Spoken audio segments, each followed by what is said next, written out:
Hi. So where are you guys trying to go? 426 Park Street, ma'am.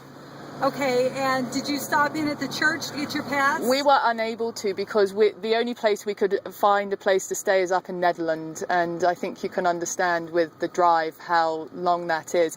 Our landlady said that she was going to pick one up for us, and we didn't hear anything back from her, so we presumed she'd picked one up for us.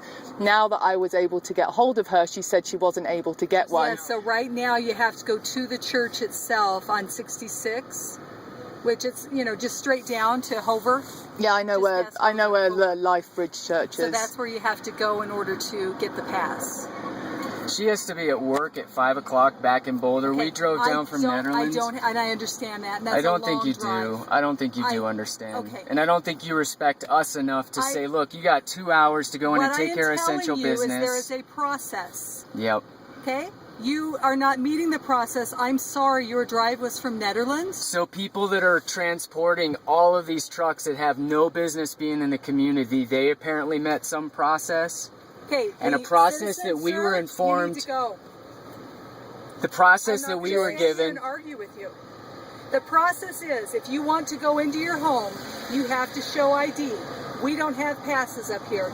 You have to go to Lifebridge Church in order to get that. You have to have it displayed in your car window. That is the process. What's your name? I'll give you my business card. The vehicles that are coming in here are vehicles that are here to work. They are vehicles that have been approved to come into work.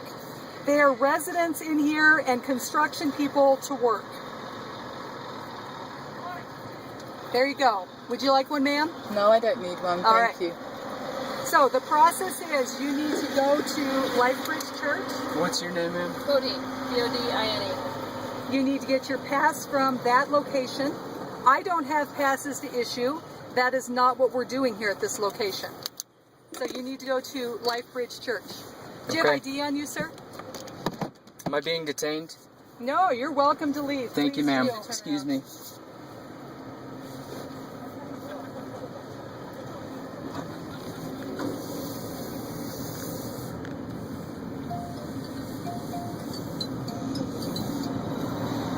Dave, I've been watching this shit online for longer than you can imagine.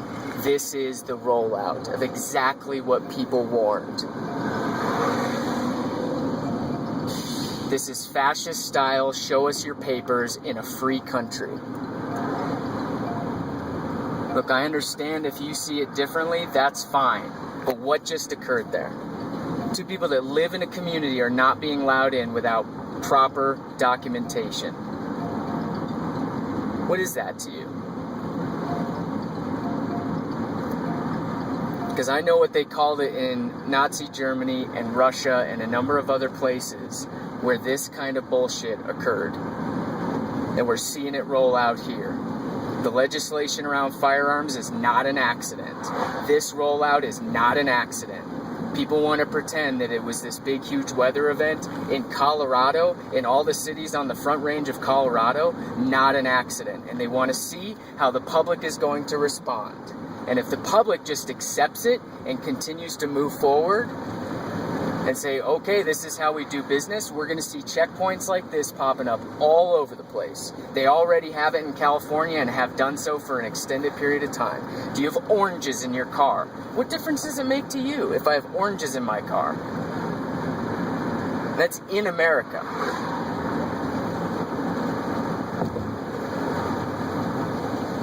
We have no obligation to show them proof of identification unless they have reasonable suspicion that we've committed a crime. When she asked for my ID, I asked if I'm being detained. I'm not being detained, I'm free to go. I have no obligation to show her or Lifebridge or anyone else anything. These are our fundamental rights that we fought a revolution for and that I took an oath as an officer to defend. And they're being run over, roughshod, left and right. And people are accepting it. I'm not. If sitting in an intersection and making a stink is one way I can say I'm not putting up with this bullshit, I took an oath to support and defend the Constitution against all enemies, foreign and domestic, to include officers of the law, should they choose to stand on the other side. That's my responsibility. And theirs too. Close the window, please. Or at least